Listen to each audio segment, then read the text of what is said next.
So China is angry, they are really furious, and it's really understandable why. We are now in a geostrategic competition where it's really essential to control your supply chains. Most of us associate that with the production of key minerals and using them to produce stuff in factories. China, for example, dominates the EV supply chain. They have ownership rights in mines to dig out minerals like graphite. They have the processing plants to refine the minerals and turn them into batteries. China also has the companies to use these batteries to make EVs. But most of us miss out on a critical component of global trade. It's transporting the goods from point A to point B, which means securing your shipping routes for importing in raw materials and shipping out finished goods. And if you own a mine in Zimbabwe, you want to make sure everything from the mine all the way to the sea is controlled by you, or at least you have a stake in it. And that's why losing the Panama ports to the US has left China very angry. Li Ka-shing, the Hong Kong billionaire, faced tremendous pressure over his company's ownership of Panama's ports, and his company decided to cave in. They are selling an entire portfolio of global ports, plus the two Panama ports, for $19 billion to BlackRock. Now, commercially, the deal is a success. They probably sold it for a premium to the US buyer. But make no mistake, Beijing is very angry. They aren't happy they are losing control of the ports in the Panama Canal to the US, who is actively waging a trade war on them. For a very long time, Trump has expressed in no uncertain terms that he wants the canal under US control to kick any Chinese presence out and to secure the lane for America's trade. And we shouldn't have given it. We should have never given it. But we didn't give it to China. We gave it to Panama.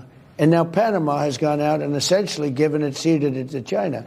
And until they ripped all the signs down about a week ago, when they saw that I was serious about this, most of the signs were written in Chinese. They were all Chinese all over the place. That wasn't the deal. We're taking the Panama Canal back. And if you went through the Panama Canal 2 months ago and took an iPhone and videoed both ways, you know what you saw? Chinese letters from the beginning, through the middle, through the end. They just favored China. They blew it. They blew it. They blew it. Wow. And Donald Trump is saying the Panama Canal is fundamental to our security, and he's going to take care of America. Now, Greenland is much easier, right? We are a great democracy. Greenland is going to join America if the people in Greenland want to vote to join America. Realize how important having a presence in the Panama Canal is. When you're shipping cargoes long distances, your ships need to take a break. A port allows you to load and unload cargo. You can handle maintenance and repairs, and more importantly, you get to refuel your container ship for the remainder of the voyage. The Panama Canal sits just between North and South America. It connects the Caribbean Sea to the Pacific Ocean. Using the canal saves you on average 10 to 20 days in voyage time, which is an eternity in global trade. But the company C.K. Hutchison sold both the Crystal Ball and the Balboa port to BlackRock, so this is a win for the US. That fits into Trump's plan of securing the entire Western Hemisphere. Now that the ports are under US control or about to be under US control if the deal goes through, there are many questions left hanging in the air. Now that Beijing is about to lose control over the two main ports, their stronghold over logistics there might be gone. The Belt and Road influence has also taken a hit. Now, this sell-off comes off as a surprise to everyone. If it shocked you, it probably even shocked the Chinese leadership even more. The last thing you want to let go is your infrastructure assets. In addition to the Panama ports, BlackRock is going to acquire a total of 43 ports from the company. And this includes 7 ports in the Americas, 13 ports in Europe, 12 ports in the Middle East, Africa, 9 ports in Asia, and 2 ports in Australia. So Trump's plan to reduce Chinese influence is being turbocharged with this deal. To be sure, this is a commercial deal by 2 private companies, but there's no way that Trump or even Rubio was ignorant of what happened. Larry Fink must have asked for Trump's blessing to get the deal done. And sure enough, Trump took a victory lap in Congress, proclaiming to the world that he won. National security, my administration will be reclaiming the Panama Canal, and we've already started doing it.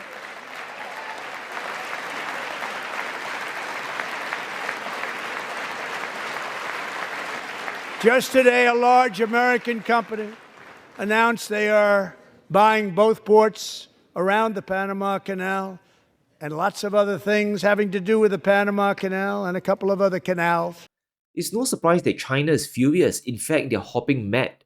They gave a strong rebuke to the company and warned other entities to be careful about which side they stood on.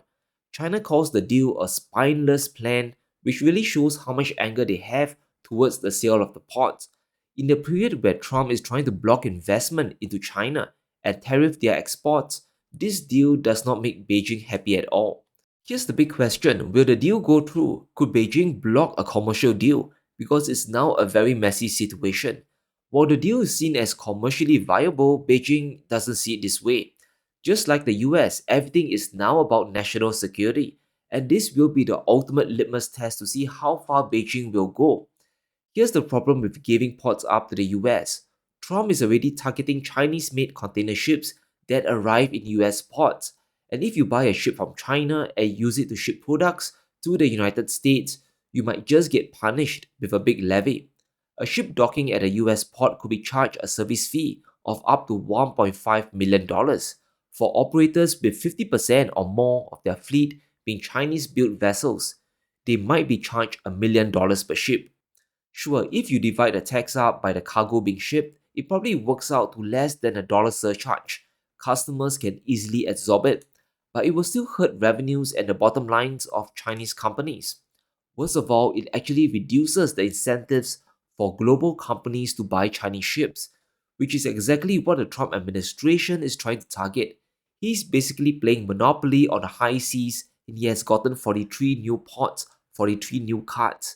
Now, Trump's end goal has always been twofold: to secure the Western Hemisphere under US control and reshore heavy industries back to the US. And besides auto production and semiconductors, the shipping industry is also a very important sector to him. And Trump has made it crystal clear he will do whatever it takes to challenge China in heavy industries, and that includes shipbuilding as well. To boost our defense industrial base, we are also going to resurrect the American shipbuilding industry, including commercial shipbuilding and military shipbuilding.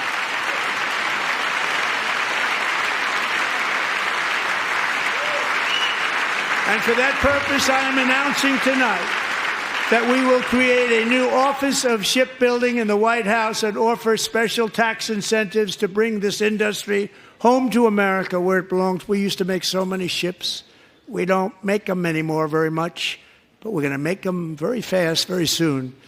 The US will use any tool available to handicap China and come out ahead. Now, Trump's tariffs are means to an end, and to bring back industry is to grab market share from Beijing. In shipbuilding, once again, China is dominating. In gross tonnage, they hold over 53% of the global market share. The US doesn't make ships anymore, at least not in significant quantities, and the biggest shipbuilder in the world is the Chinese. The more tonnage China gets, the more dependent the world will be on Chinese vessels. After all, they are being produced at a better quality, at a better price, and often very much faster. We can't let history repeat itself, but in some cases, unfortunately, we are. Take ships. In 1975, we were the world's #1 shipbuilder. Now, we don't even produce 1% of the world's large ocean-going vessels. For every 359 large container ships China builds, we are building one. That is not a typo. We are building one container ship for every 359 the Chinese are building each year. That's why the BlackRock deal is such a big deal. If the US manages to gain more ports around the world, they can begin squeezing global ship owners to dissuade them from buying Chinese vessels. If you dock your Chinese-made vessel at our port, we will punish you. But if you buy one of our ships, you can escape the service charge. It's like a tariff on the high seas. It's really crazy. And here are the percentage of Chinese-built container ships in the world's largest carriers. On the left, we have the existing fleet. Except for COSCO, which is a Chinese company, the majority of existing ships aren't Chinese. But look at the order book on the right. Big companies like CMA, Hapag-Lloyd, and Maersk are buying the majority of their new ships from China.